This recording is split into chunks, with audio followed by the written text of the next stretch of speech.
The meteoric rise of the Singaporean economy is well documented. For a country with just 274 square miles and with no natural resources, Singapore has grown economically and physically under the rule of the People's Action Party. With a growing population of 5.3 million and the highest per capita GDP in the world, estimated at $62,100, Singapore has become one of the major centers for global consumption, with imports of $311 billion and exports of $414 billion.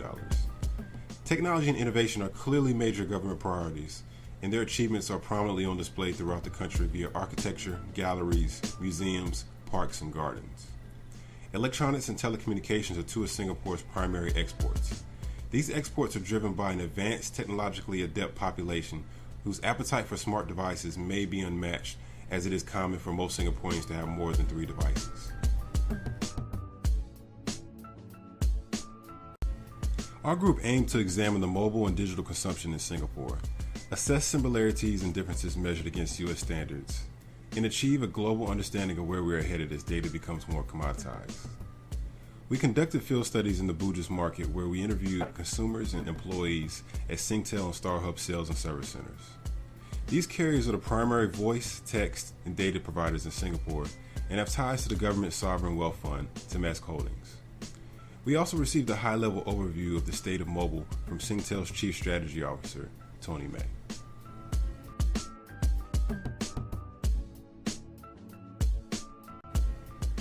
From a personal consumer device perspective, Apple and Samsung dominate the hardware landscape.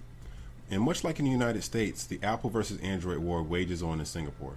However, Samsung is the preferred Android user device. What's the best phone to get here? I see people, it seems like everybody likes Samsung and iPhone. Those are the best two. Do you notice that more people choose one over the other? Or is it pretty equal? Is there depends on the... Is there certain people who get one versus the other? Do Singaporeans prefer? Of course, they do have fans of Apple and those. Yeah. What about business? Yeah. So for my corporate stuff, is it more business people get a certain it doesn't matter?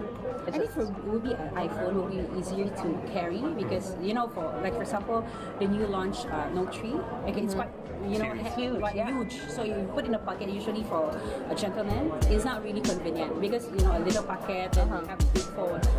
If you don't carry those bags or something, then it's not really. But I just don't like big phones anyway. If you're going out. Screen, The wealth of the nation and a large appetite for content and connectivity drive the consumer electronics industry in Singapore, and the streets are lined with accessory shops to pick up the scraps. Our research uncovered 3 primary consumer decisions required to activate a mobile device, and they are as follows. The first decision is to choose a plan, and that could be prepay or postpay. The second decision is to choose a device, and that could be Apple, Samsung, LG, or even Microsoft. And lastly is choosing a carrier. And there are 2 dominant choices, and those are SingTel and StarHub. SingTel and StarHub use bundling, as we do in the United States, to consolidate and subsidize hardware and service costs to lock in consumers across as many lines as possible. This is critical as device costs in Singapore are not subsidized at the levels we are accustomed to in the United States. For example, an unlocked 16 gig iPhone 5S in the United States is $649 in the Apple Store. That same phone in a Singaporean Apple retailer was 988 Singapore dollars, which converts to about $772 US dollars, a difference of $123. Our interview with the StarHub representative revealed a cultural look at device consumption in Singapore, as she told us that many Chinese expats in Singapore and other Asian multinationals prefer Samsung over Apple, and they also feel a cultural pride for the brand as they are Asian-made. She also explained that wealthier individuals, mainly comprised of Singaporeans, prefer iPhone and other Apple products. She lastly indicated that 2 out of 10 will purchase a Microsoft device, which she attributes to a low price and high subsidies. In Singapore, telephone service originally began in 1955 as the Singapore Telephone Board, and then in 1993 they incorporated. They became a publicly traded company under the name Telecommunications Equipment, and 2 years later they were renamed as SingTel. Now SingTel provides internet, TV, and mobile phone services. And with the combined mobile subscriber base of 477 million customers from its own operations and regional associates in 25 countries, SingTel now ranks as the largest mobile network operator in Singapore and one of the 20 to 30 largest in the world. They are currently the largest company by market capitalization listed on the Singapore Exchange and are majority owned by Temasek Holdings, the investment arm of the Singapore government.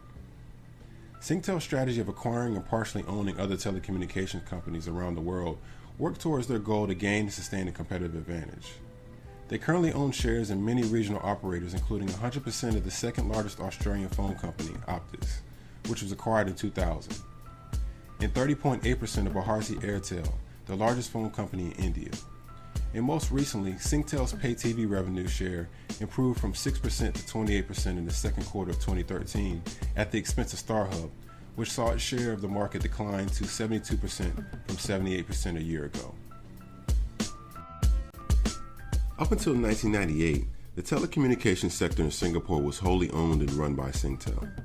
It wasn't until StarHub won a license to run fixed network and mobile services that Singapore's telecom sector started to become liberalized. Then after acquiring the internet service provider Cyberway and Singapore's sole television operator in 2002, they began a strategic move to become Singapore's fully integrated info communications company. According to their history, they were the first movers to integrate their three business lines and started offering hubbing to their customers, also known as bundling. By 2004, they became a publicly traded company, and by 2005, 75% of Singapore's population of 1 million households subscribed to at least one of StarHub's services, and nearly 30% of the population subscribed to two of the company's services.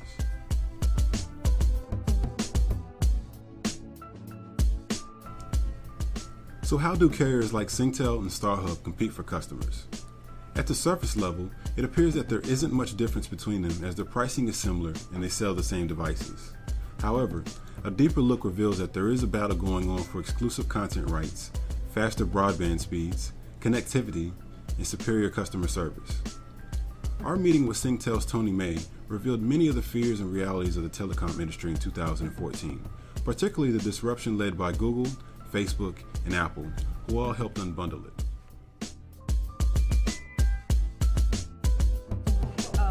Usually there's a registration and activation of $10. SIM card will be $35. This one will be charged $20. So you only pay for the handphone pricing. For your phone, and then it comes with the bill. Yes. So for example, you take mobile and a bundle. Okay. For one line, you can get 10% discount on the subscription. Okay. For example, 2 lines, you get 15%. So normally, I tell what I told you is 2 years contract for all our services, right? Okay. But once you take our bundle, okay, you're entitled for a year, meaning every 12 months you could get a. Is there like a loyalty program at all or anything like that? Okay, because for our loyalty points, right, it's already and it's already ended. Okay, but they will come up with another promotion on that. But it's not like a running thing. You do promotions. They do already.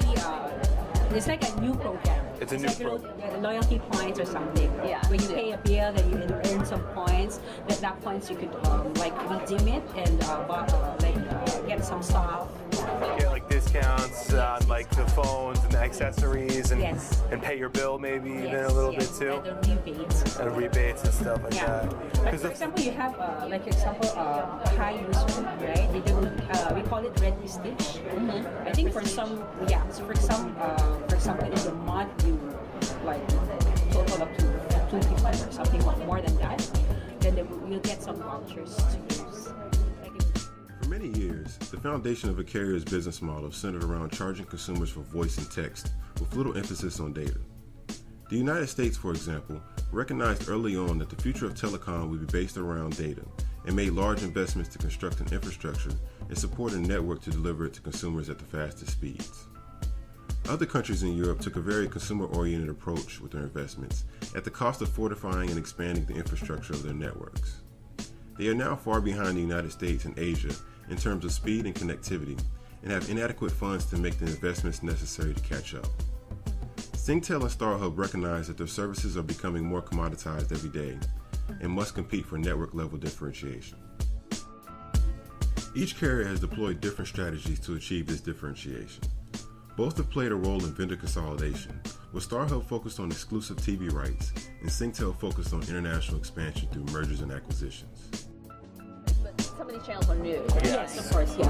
Always. So our exclusivity for this Fox, other channels don't have it. Other providers Others don't have that. Wow. Yeah, but so you get the rights. previously the BPL is already in our really copyright. Okay, So StarHub, they can't do anything like that. actually they do have like some appeal to the government. Oh, to borrow yours, yeah. It's for well. Yeah, it's a big issue previously. But Oh, really? But does the government own them too, or? Not really. It's just that they say that Singapore is like a service, all this stuff. Yeah, so they want to give everything. Yeah, it's just the people. It seems because like- it really it's a big here in Singapore. And you provide like you provide all the digital services. It sounds like, and Yeah. you bundle everything together. They're really just focused on like the SIM cards, right? And like this. They also have. Actually, they started with the TV, the cable TV. They started there. started it here in Singapore. Yeah. But for us, it's like a few years later than them. Yeah. But you secured the right rights, and you have a better Yeah, product. this seems like. SingTel has also launched a new business division called Digital Life, which is a platform only available to SingTel subscribers and will feature exclusive digital content that is integrated across their mobile, broadband, and TV packages. They even acquired an American mobile application company called Amobi to provide in-house capabilities in developing applications for this new platform. SingTel has already identified what they call new control points to maintain relevancy, to establish current and future business development opportunities to increase revenue and lock in customers. Some of them include being the customer's trusted data custodians, providing user authentication for e-commerce, and establishing transparent data storage services. Navigating the not-so-distant future of mobile is head-scratching for telecom executives and consumers alike. In one scenario, telecom services will continue to become commoditized until they become a utility, a disastrous outcome for carriers. Another scenario shows carriers funding the expansion and updates of networks in developing markets, which is very costly. A third scenario shows carriers taking a consumer-oriented approach, which means more price wars. The most attractive and lucrative scenario is for carriers to become integrated digital platforms, differentiating on the most seamless integration of services and becoming the consumer's data broker. The next step for both of these companies is to gain market share and position for the future.